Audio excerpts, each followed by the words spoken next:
We're going to be loud and they've got a lot going on out there. All right. Tracy, the screen stay okay?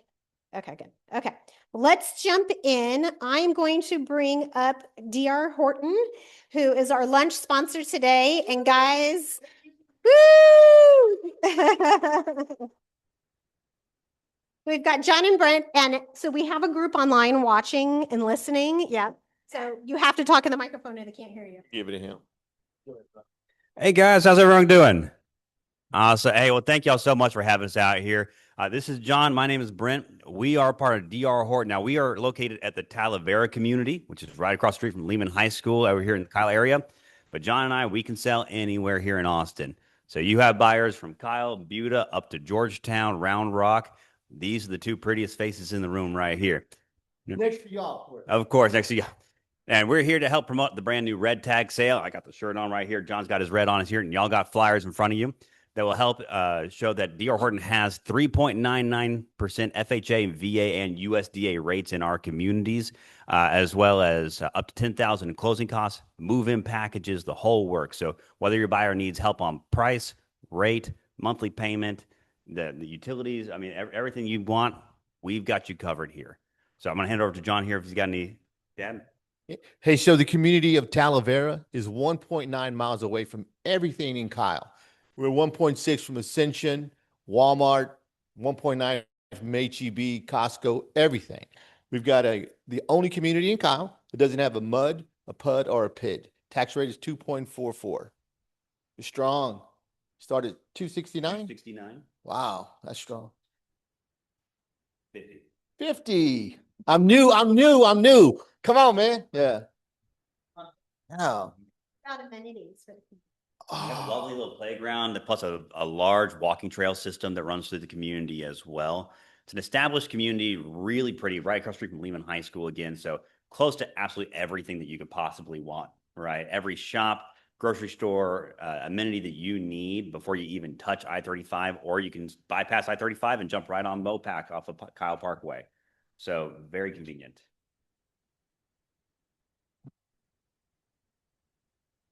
We're on Plum Creek. Pernalis Electric. Dang. Hey, do you guys go to the Wiener Dog thing? Anybody live in Buda?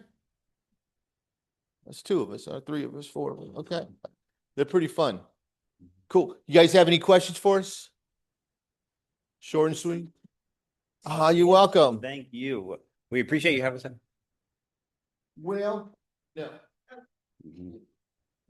Not every, yeah. So for our community at Talavera, we are not USDA, but we are very, very close to the Watermill, Wayside, and Marigold communities that are USDA eligible, as well as our Durango community, which is in Mustang Ridge.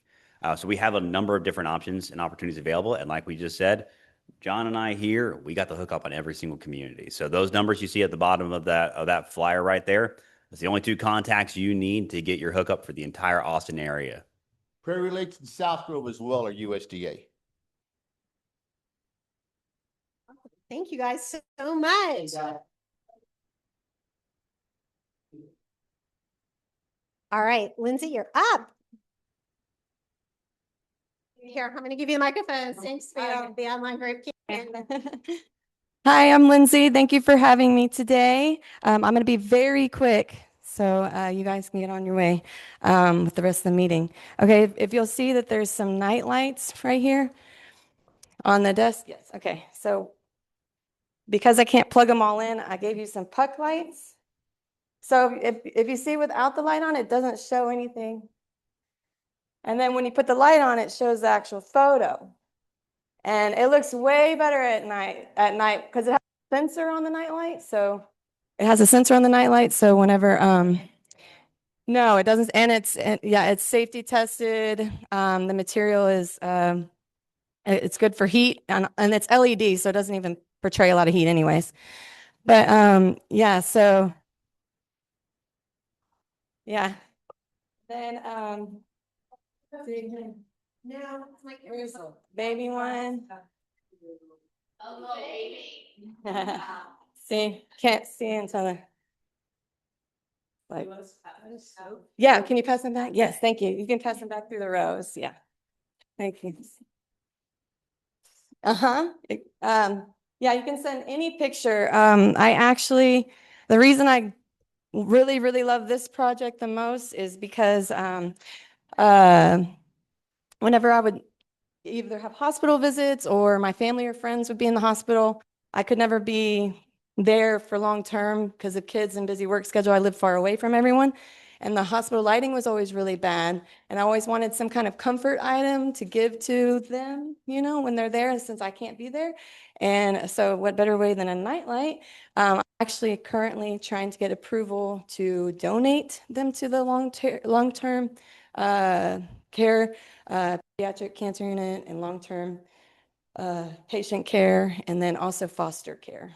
So yeah, that's in the workings. I'm really hoping that that goes through because that's a really big project for me, for my heart. Anyways, they're really neat. You can send any photo. I used to be in real estate, so I would always wonder, or I would always try to find closing gifts, and so I kind of basically my love for real estate and my love for designing and creating, I pretty much put everything together. So what's the turnaround time? Depends on so I do a lot, like even the hype chains are real popular right now. So I made one that I said yes to the address. You can put like a title company, you know how you take pictures of, signs and whatever. Yeah, they're called hype chains. They're really popular. Yeah. Oh, baseball, sports. Yeah, actually it's branching out to other industries too. Yeah. So, yeah, so I said yes to the address. Yes, it's all 3D printed. And then, so it just depends on what product on the turnaround time for, the night lights are pretty quick. Depending on how much editing I need to do on the photo, but they're pretty quick. And then, also have this, like for open houses, trying to, for the seller, trying to track, get as much feedback as possible, trying to get them to fill out their information, please, I got to contact you, so I thought this would be cool. I wish I would have had it when I was doing real estate years ago. But it's just like a token system, kind of like basically there's these little house tokens. And so when they get there, they grab a token and then you get a QR code that goes with it. They have to scan the QR code and then it takes them to whatever form you put on there. So it could be whatever information you want them to see or fill out. And then they have to fill it out and put their token number on that form. And then at the end, when you do your drawing, then whoever number it is who wins. And the only way is for them to fill out the form and put their token number. So it kind of, oh yeah, everything can be personalized. And then what's also really neat about the QR code system is that this is set up to just basically a link that just redirects. I don't keep any information or data or anything. It's literally 5 minutes of your time to set up a free account. And it's 5 minutes easy. And it's what form you want. It's where a website, Google Forms, Google Docs, whatever you want it to point to. So you can change it out every open house. You can change it out for whatever form you just want in general. And then, but it's the same QR code forever. So that's pretty neat. And then, sorry, I'm trying to go fast. I also do the colored ones. Can I turn the light off real quick for this one? That's awesome. So because of, copyright and all that, I try to stay very by the book on everything I do and safety and everything.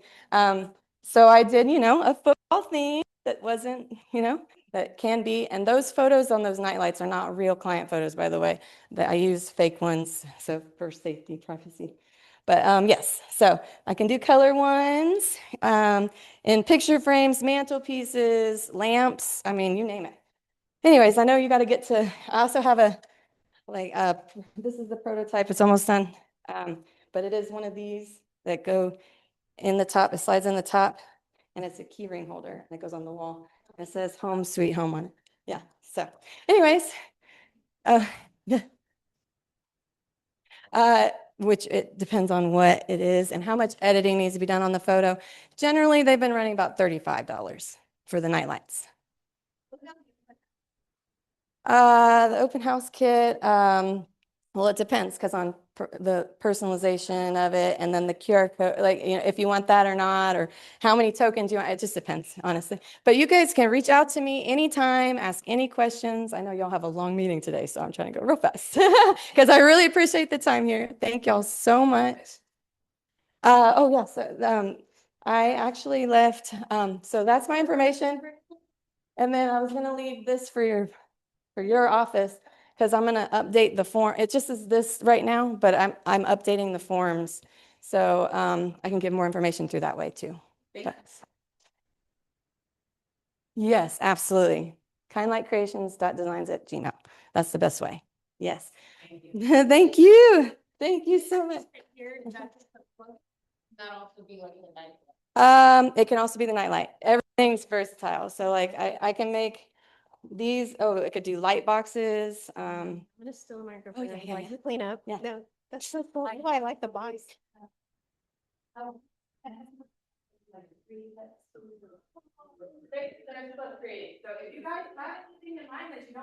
Yeah, if you guys didn't hear that online, she could do like pet memorial pieces. That's a really cool gift for clients. I love that. All right. I'm going to keep it going because we do have a long meeting. We're handing it over to the boys. Team T. Yeah, my favorite thing is to talk about rates when we just got done talking about 3.99% introductory rates here. But I always like to talk about the rates first. You can go to the next slide. So you remember the good old days about 2 months ago when rates were going down, and about a week later, everybody was posting TikTok videos that we were at 3-year lows and everyone's getting so excited. Well, we didn't have a meeting last month, right? Nope. Yeah, well, a little thing happened. We started a war with Iran, and rates went up. And actually, this is where they're at today, which is way better than when it initially happened. We did get up to about 6.7.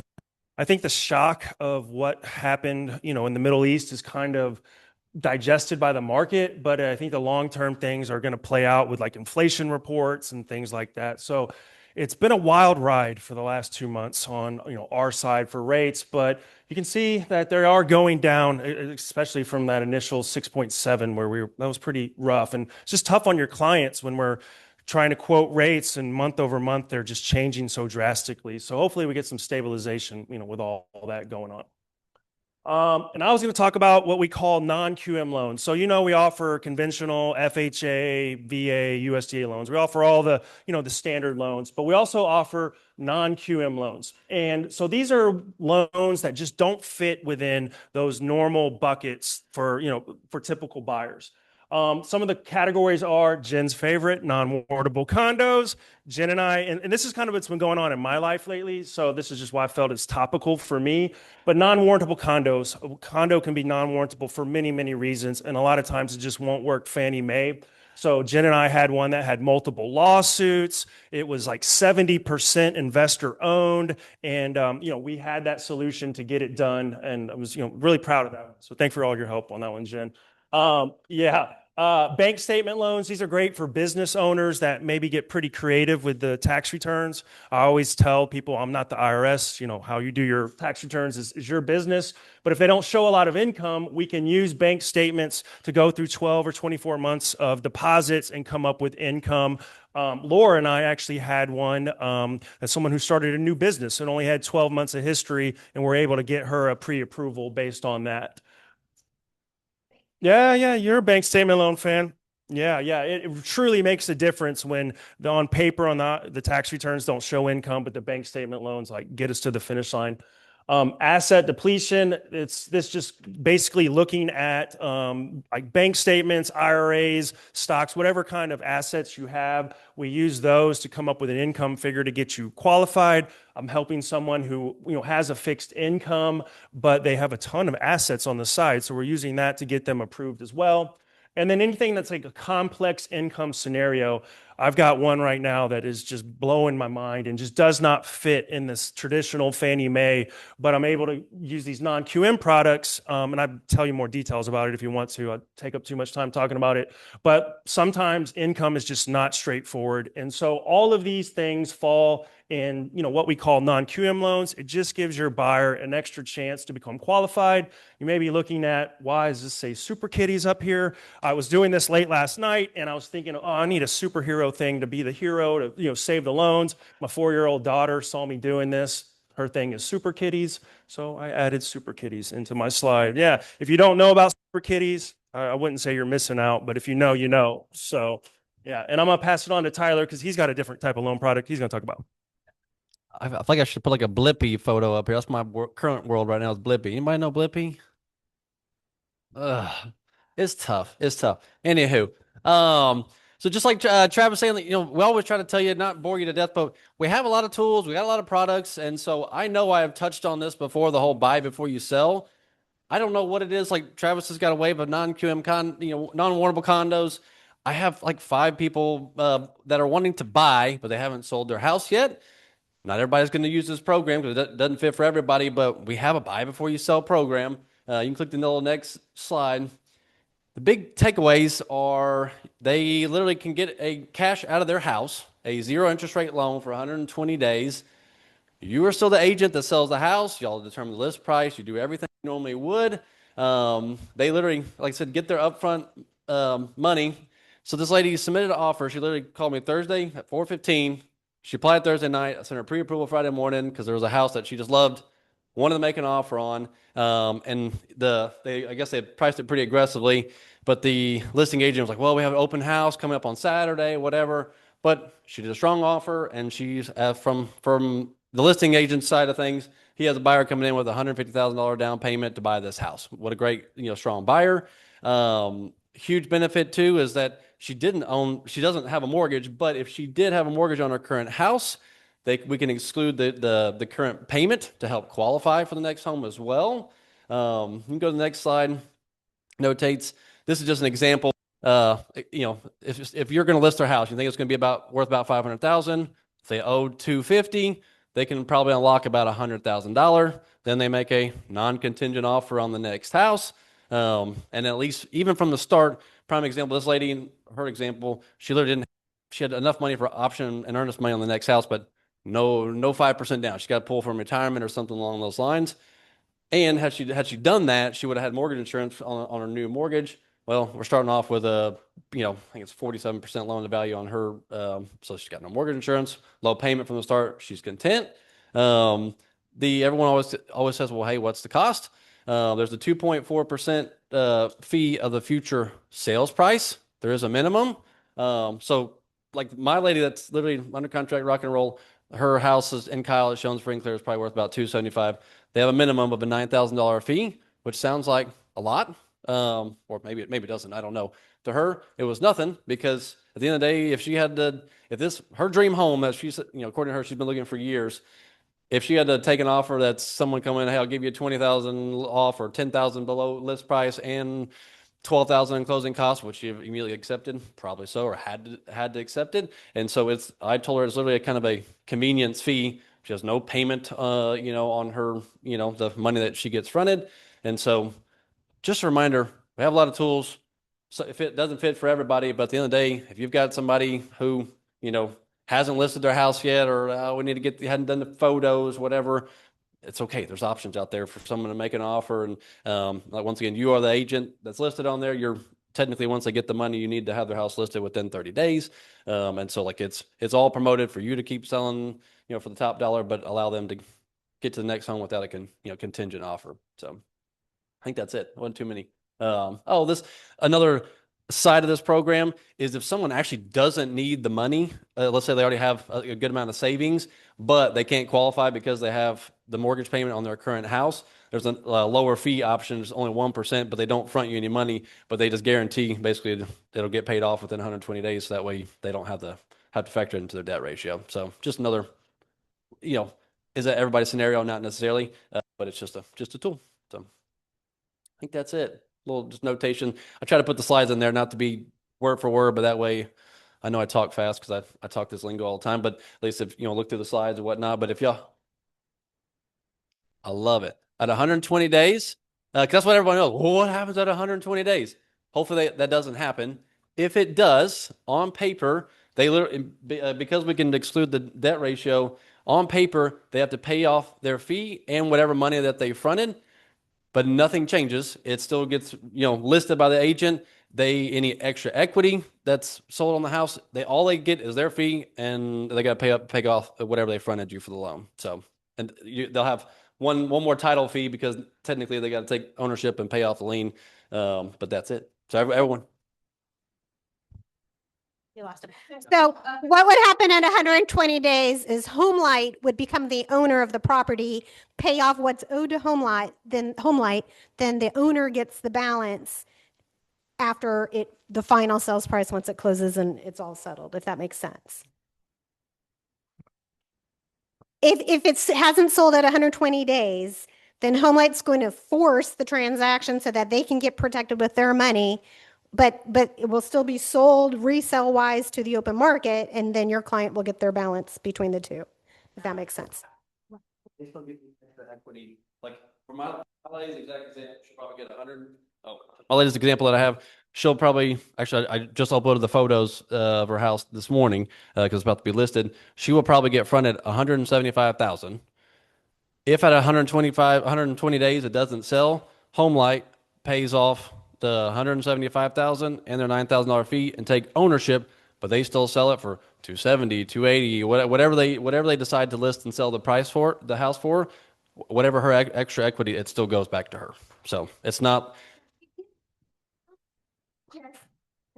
Homelight's going to take the home and get paid back at that point from the equity. I guess I'm trying to understand. None. It's closing with Homelight at that point instead of open market. It's just a loan. And then at 120 days, it becomes a transaction to Homelight, but it's still getting sold and your client's still getting the benefit of the equity that's left once it finally goes closed. Does that make sense? So the loan converts to the sale to Homelight at 120 days. So if you're on the listing, then your owner becomes home. Correct, but you still say the listing agent.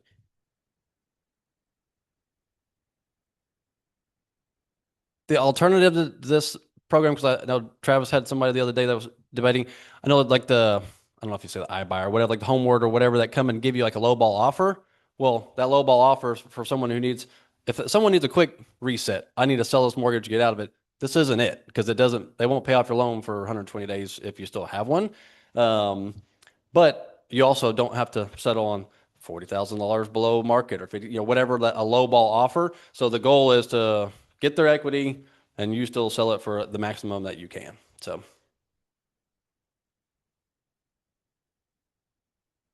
Yeah, the owner still have like a say. The owner's control. Complete control. Yeah, we can do more Q&A at the end if we've got time. Okay. Yeah, okay. That's it. Awesome. Thank you, guys. All right. We're going to jump in. I want to do a recap of our 2025 awards. We did our award our award happy hour last month at Nate's, but I just want to do a formal recognition of all of our top producers and award recipients real quick. Then we'll jump into our March top producers and then get to the meat and bones. Okay, so 2025 awards, our top producers. Top producer by number of units sold was Casey Santos. Congrats, Casey. He worked really hard for those dollars, and he's like one of the youngest agents here. He's crushing it, so super proud of him. Our top producer by volume was Lynn Wheeler, who I will say, I think she's listening while she's touring a $6 million property right now on the lake for a buyer. So good luck, Lynn. Sell the home. Super excited for her. Then we've got our top producer team, Modern Roots Realty Group. Good job. You guys, once again, crushed it. Let's jump into our volume producers. So we've got our $1 million producers. Let's see who's here today. Colleen, I know, is here. I think that's Dean. You came in. Hello. Good job. Good job. Congrats. We've got $2 to $4 million producers. Alex, we've got Laura here. I know I saw. I should actually look at all. Shanna's here. I didn't quite look at everybody, and I'm reading this off. Good job. We've got $47 million producers. Brandy Otto, way to go. Joseph and the others. 8 to 10 was Lynn. Team Modern Roots for over 20 million. Oh, and I quickly jumped into March. So good job, guys. March top producers. Kara, I know, is here. And for all of you, like, where are the awards? They got their awards at Nate's. Just we do awards. Okay, so I know Kara is here for top producer in March. Good job.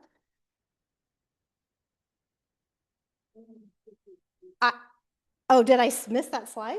Oh shoot, Jeanette was rookie of the year. I went too fast, y'all. I have to give her love.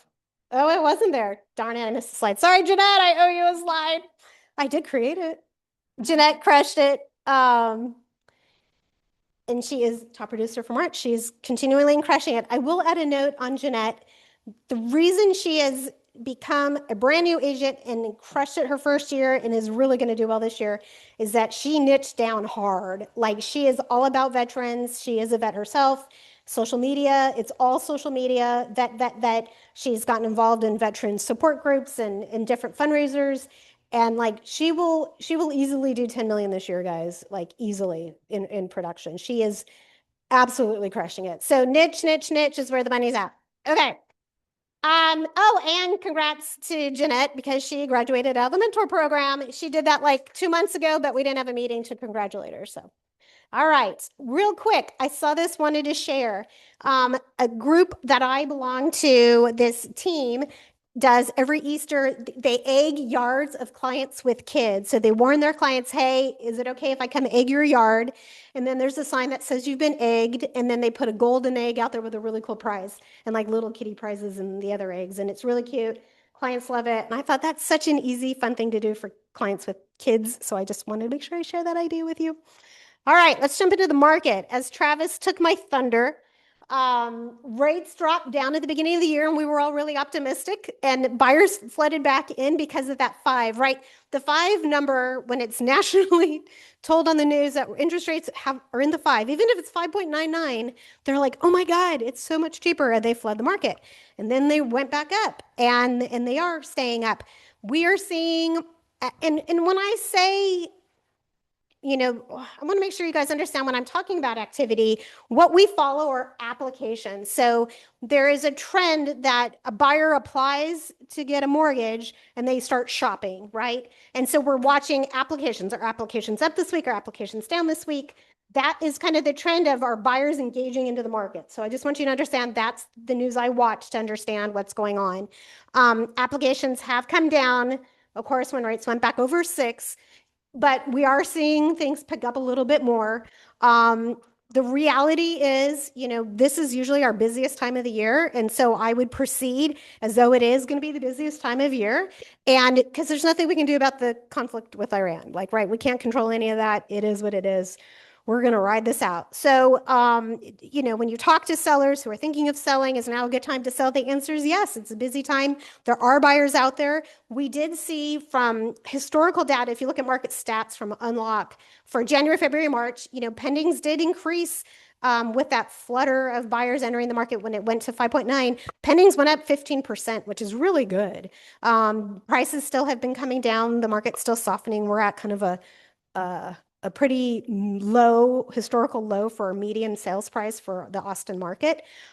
So we've got to convey that there's inventory to choose from and really great lower prices than we've seen in years. So, you know, and that's the story I've been telling you guys to tell your buyers, but that's the reality of what we're in, more of the same, with a lot of uncertainty. The conflict with Iran can really affect things greatly, but again, it's out of our control, so we're not going to worry about it. We're not going to focus on it. One new tool that Unlock MLS put out, and I'm going to present, I have examples for all of you that have come in person. I'm rewarding you. I have 3 examples. Maybe, there we go. Okay, 3 examples. So this is called a quarterly economic brief. If you guys will just check it out, pass it around. I'll have a link and make sure I put it in. You guys all have this in your email from Unlock MLS if you're a member. But it's a really, really great tool that I recommend you read every quarter that does a summary of what's going on in our market, right? What is our specific unemployment doing? What kind of job growth are we seeing? Where are the buyers coming from? It's a phenomenal tool that the board's put a lot of money into as far as the research goes. So I would just make sure that you every quarter are reading and debriefing this, because when people ask you what's going on in the market and you can speak to this kind of specificity for the Austin housing market, it will make you look like the expert by far, especially if you're out there doing open houses and talking to a lot of people. Knowing what's in this every quarter will help you go a long way to providing expertise to those clients. So I just want to make sure you all know about it. No, you can use market stats, right, which is its own tool in Unlock to dial it down. This is just an Austin MSA summary. Yep. Good question. Okay. And I said a second ago, focus on what you can control. Housing Wire put out an article last week and I just grabbed it. It talks about we should stop spending energy circling on concern and double down on our activity, our routine, consistency. That's the key. So I just going to reinforce that down your throats every month. All right. Important reminder on foundations. So real quick story, and the reason why this is in these slides. I about lost 20 years of my life last night. I helped a buyer buy a home 2 years ago, and it had foundation problems. It's probably the worst foundation neighborhood I've ever seen in my life. Like you drive the streets, and it's like a roller coaster. And I suggested to my buyers, perhaps we keep looking, but they really wanted this house. It had a foundation warranty that would convey, okay, great. And now I'm selling the home 2 years later, less than 2 years later. And we're under contract. In order to transfer, well, before I go down my story, let's just make sure I cover the slide for a second.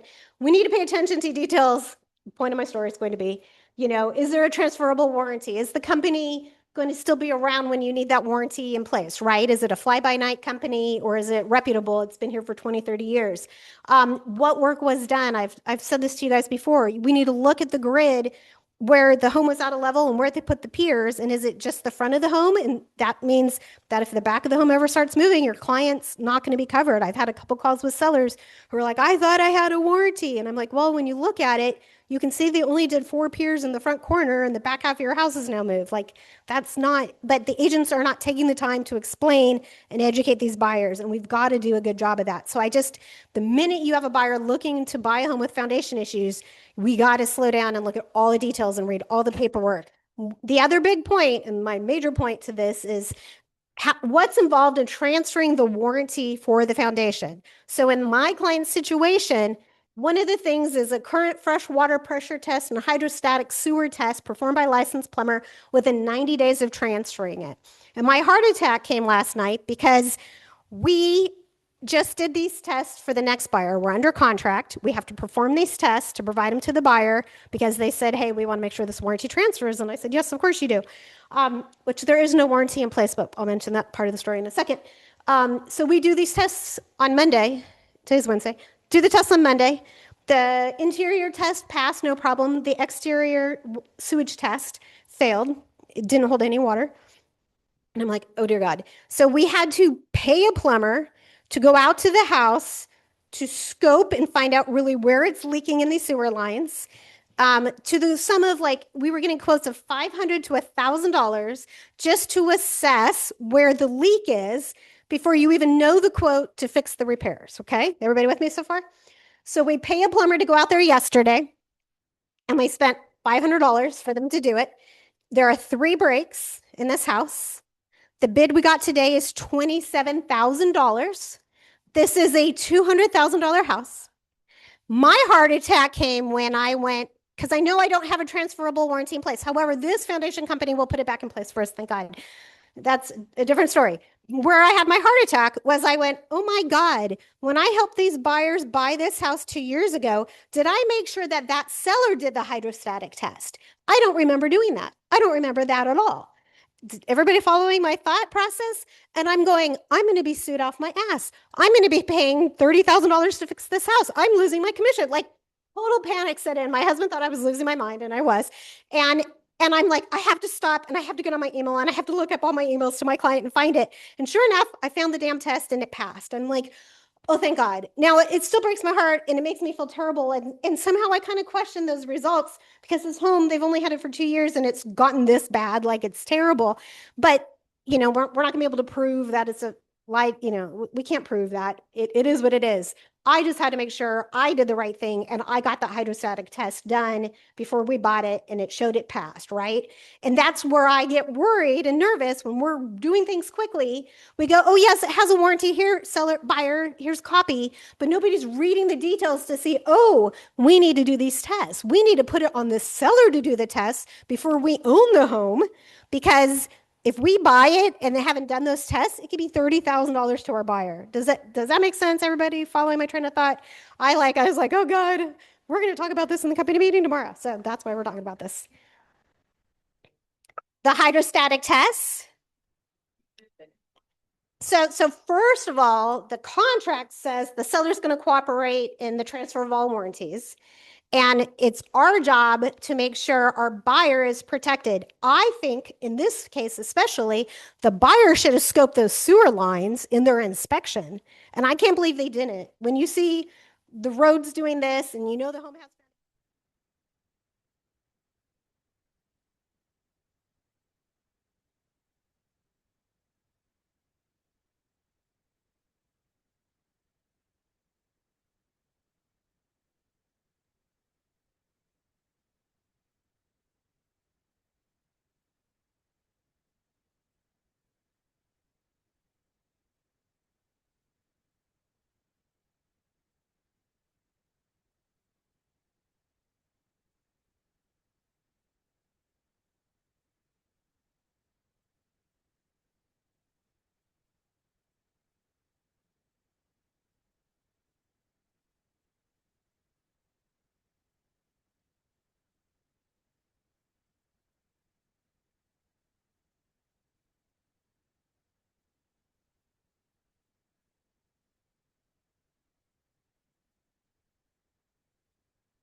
Hopefully you guys can hear me on that. Hopefully. Okay. So what's going to happen is legally per the contract, we are obligated to do these tests, to provide past tests, which means we've got to fix it, and then make sure the warranty is ready for transfer upon closing, right? That's what's obligated in the contract. However, the buyer doesn't have an out, right? Like I have to disclose it didn't pass and my obligation is to fix it. But if you're the buyer buying a house that has this issue, it's more than likely going to happen again. I don't know that the buyer should buy this house, right? But, you know, we'll see how it all plays out. But they don't technically have an out. Now, I will say that a material fact is now known that I do have to disclose that could essentially create an out. But per contract, if I'm willing to fix it, you know, it would get pretty ugly pretty quick. But we will see what happens. I'm going to do my best to keep it in place.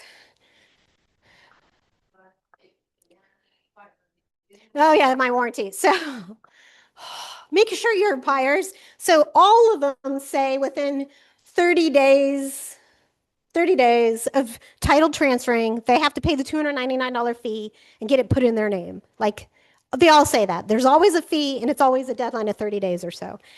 And my buyer and I promise you, we talked and said, I just emailed you the warranty info. Make sure you get it transferred. Yeah, okay. They're out of town. We didn't go to closing together, so I didn't remind them in person at closing. And it closed and they took ownership and I let it go. I should have like checked in a week later and said, did you transfer it? Have you transferred it?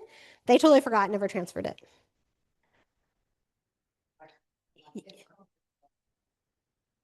Yeah. I mean, like and we can only do so much, right? But the risk is if I only told them about the warranty and transferring it on the phone and I don't have an email, I can't prove I told them. Now I do have their signature on this page that says this. I made them sign all the foundation documents. But I, as an agent, would still feel like I did an injustice if I can't prove I told them, right? So yeah, it's really important. This company, the fact that they're willing to allow us to pay the $299 and provide the test and they'll reinstate, it's pretty amazing in my opinion. But I called Kara, who's my TC, and I said, Kara, call the foundation, come in and get it back in place. And they said, as long as we pay the $299 that we owe them and provide the test and pay the $299 for the buyer, they will put it back in place. And we said, no problem. Yeah. Yeah. No, go ahead, Freddie. It's down in San Antonio in Shirts. So it's not around here. I've not seen anything this bad around here. I will say that. Shanna, what were you going to say?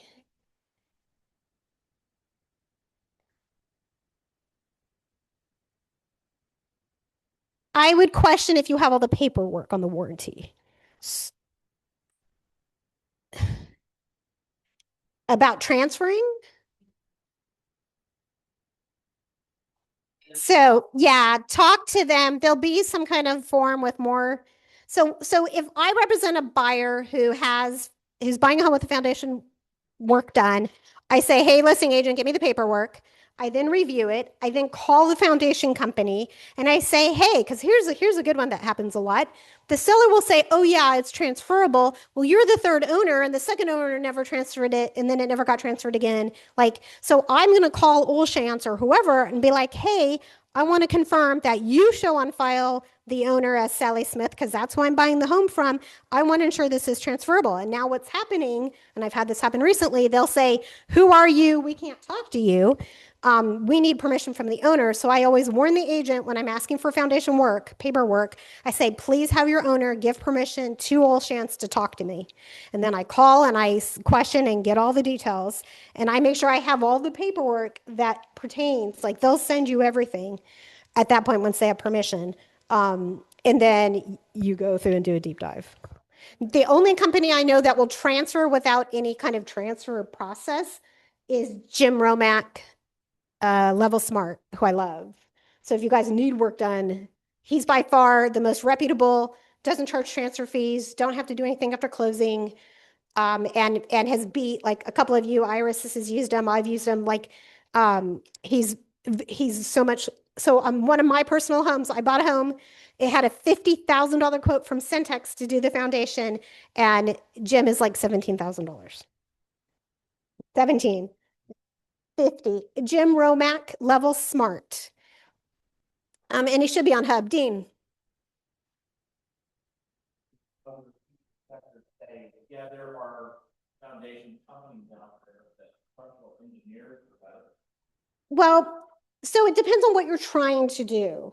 So that's a totally, like, are you the listing agent and need to know that it's level, or do you need a bid? Or like, yeah, ultimately paying an engineer to go look at it makes the most sense. But if we know there's something wrong and we've got to get a bid anyways, then getting a couple bids from companies who are going to use engineers to design and figure out how to fix it anyways, right? But so it depends on the goal of the client in that case is my answer. A lot of buyers don't have money to pay an engineer to say it's wrong, and then we still need to go get bids, right? And so I tend to cut that out if that's the case. All right, we are on slide 33 of 47. We got 15 minutes left before Kahoot, so I'm going to rock and roll this. Property protest. It's that time of year where we need to talk to all our clients and help. I'm sure you're all getting calls to do it. As a friendly reminder, they have to file their deadline to protest value by May 15th. The YouTube class that I taught last month is on YouTube. It's on our So if you have, first-time home buyers or people thinking about buying, they should watch it at some point. I highly recommend it. Real quick, another true story that Carlin's dealing with right now. As a buyer's agent, what can we do right now? So I would recommend, did I just skip a slide? I feel like I just totally did. Okay, that makes more sense. All right, here's our scenario. My buyer is set to retire. Every penny counts. He finds a condo. He lives in New Braunfels. It's been on the market 283 days. It's listed at 380,000. The condo has no exemptions on it. It's been owned by an investor. It is currently appraised at $500,000. And they're asking 380. And I'm like, holy crap, the taxes are 9,000 a year. My client, obviously he's retiring, so he'll have exemptions to put in place, but I certainly don't want him buying a home that's valued at 500,000. So I immediately call the listing agent, and who happens to be one of the owners, and I say, hey, I really need you to protest your value and get it down. I don't know why you've been paying this value for the last couple of years. This is crazy. She's like, yeah, I'm sorry, I agree. I'm going to protest right now. Okay, great. So then I have to go to my client when he's interested in buying it, and I say, hey, look, don't freak out. The taxes aren't going to be $9,000. I'm going to explain to you what they're really going to be. And what I want to make sure you guys know how to do is how to do that, right? The other thing, the main thing is too, this time of year, if you have buyers under contract, look at what they're valued at and make sure those owners are protesting the value if they need to come down. The builders are the worst, y'all. They're really bad. So just, May 15th deadline, and after that, your client owns it. And if it's a higher value, they're stuck with it. My client, if the seller wouldn't have protested, they're paying cash, so we could close quickly. He could become the owner, and he could protest the value himself if he needed to. So it's just something to be thinking about right now this time of year. Okay, so what do you do? I just said all that. Okay, so I just want to make sure, and I'm not going to teach this to you right now, but if you look at, okay, taxes are $9,000, I want to know with exemptions and the value coming down, what will the new taxes be? You need to learn how to do that. I want everybody to be able to do that. And so this is the spreadsheet. You guys can look at it later. The top grid are the 4 taxing entities, the current value at 500,000 and the taxes. If I say, okay, we prove we paid 360, what are the rates for the entities? What are the exemptions that are going to be able to be in place for my clients? What's the value after I reduce from the sales price, right? From 360, I take off my exemptions. That's the new amount. The amount times the rate equals the taxes due. It goes down to $4,000. Everybody out with me? I know that's really fast. It's on the slides. You all have the slides. But any questions on that? I want us to be able to do that. I think it's really important that we can educate our buyers and explain, hey, retired gentleman who wants this condo, don't freak out. You're not paying $9,000 a year in taxes. With me? You all look like deer in headlights. I went way too fast. Sorry, but it's on the slides. And then if you guys want to do one-on-ones. And getting with the listing agent saying, hey, can you please have the seller's protest? Right. I mean, very all probably. So the cool thing, so here are 2 problems, right? Let's say the seller wasn't going to change the value. My client's going to buy it this year at 360. So at worst case, I know January 1st, he can prove and get it down in 360, right? But if you can close and take ownership before May 15th, then they can file the deadline. But a lot of times, because they'll be owners, does that make sense? But otherwise, no, you need cooperation, and whether they're going to do it or not, we can't force someone to do it.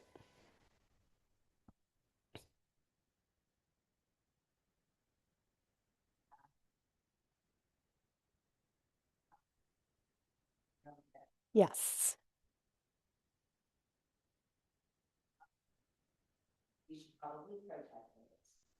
And then should I do this so that the buyer agent knows, like, now there's no exemption, but when your buyer buys it, this is what it should be? That would be a really good attachment to have with it for sure, especially in communities like that where it's like sticker shock a lot of times. Yeah, absolutely. Yeah, the taxes can be, we got to make sure that we're paying attention to those because it can really persuade a buyer from either buying the home or not. So I think it's really important we pay attention. Any of my clients who are like, I need help with taxes, I immediately jump on the CAD. We can all view what their home is valued at currently, and then I'll help them protest if I can.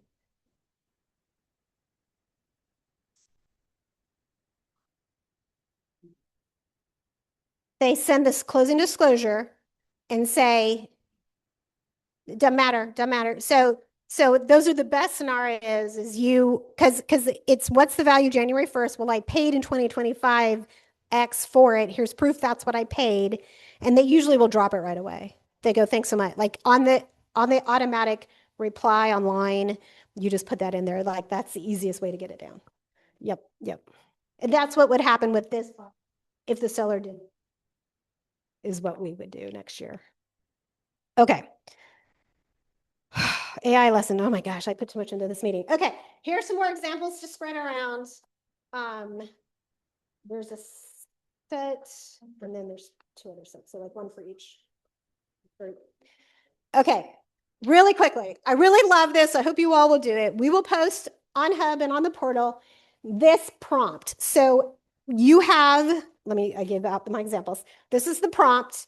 And it's how to create, and I didn't title it because you literally copy these words and you put it into Claude or ChatGPT. I'm finding Claude is working, is more robust than the answers I get from ChatGPT, but I do like Chat still.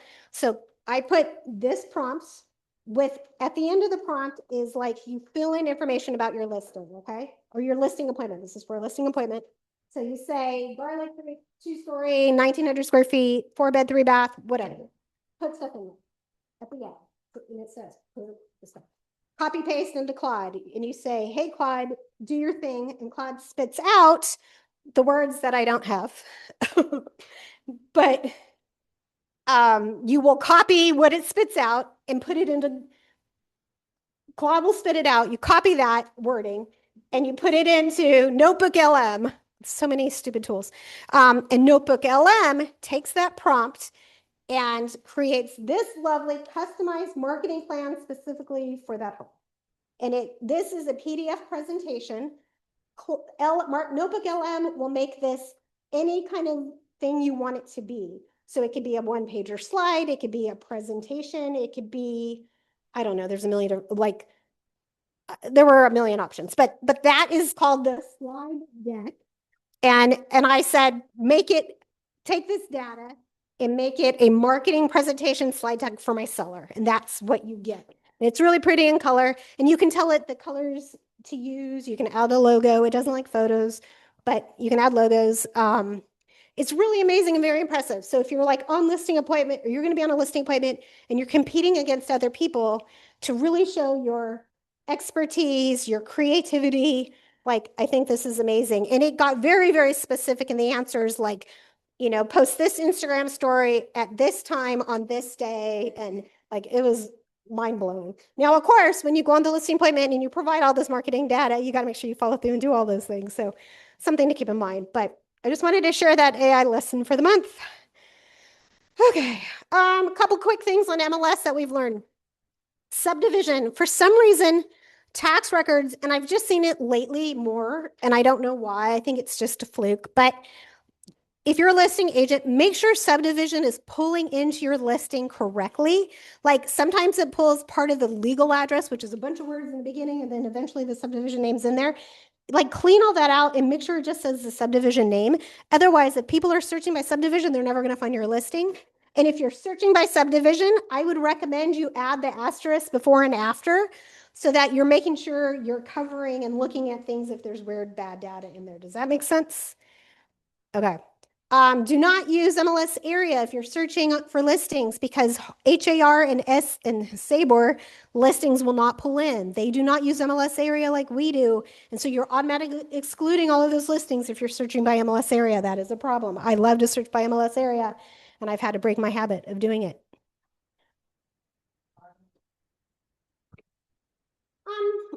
It's a political issue, and I can say that changes are coming that very, very soon, like publicly, something should be announced any day now.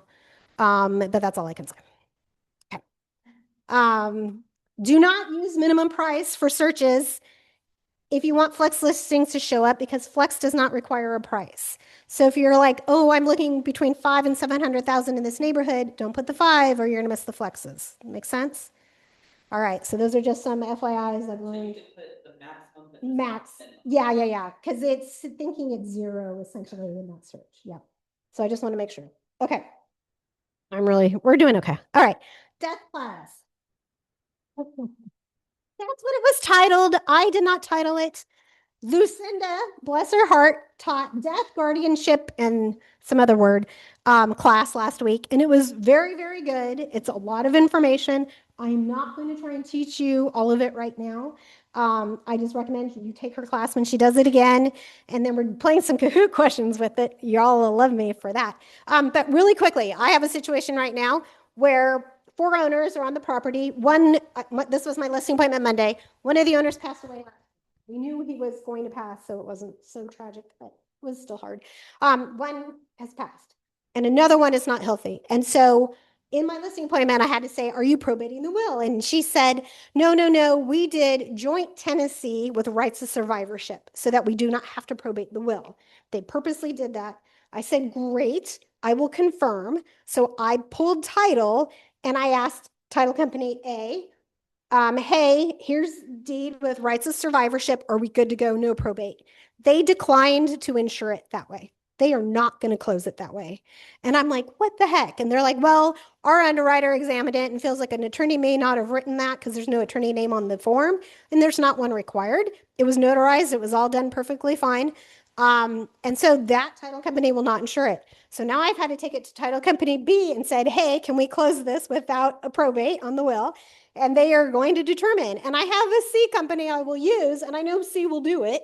But that's an issue. And my point to that is the minute you guys are doing a listing appointment and someone has passed, that's an owner, we have to like brakes, put the brakes on. We are not going on the market. We are figuring all this out because if it does have to go to probate, it is a 90-day process at a minimum.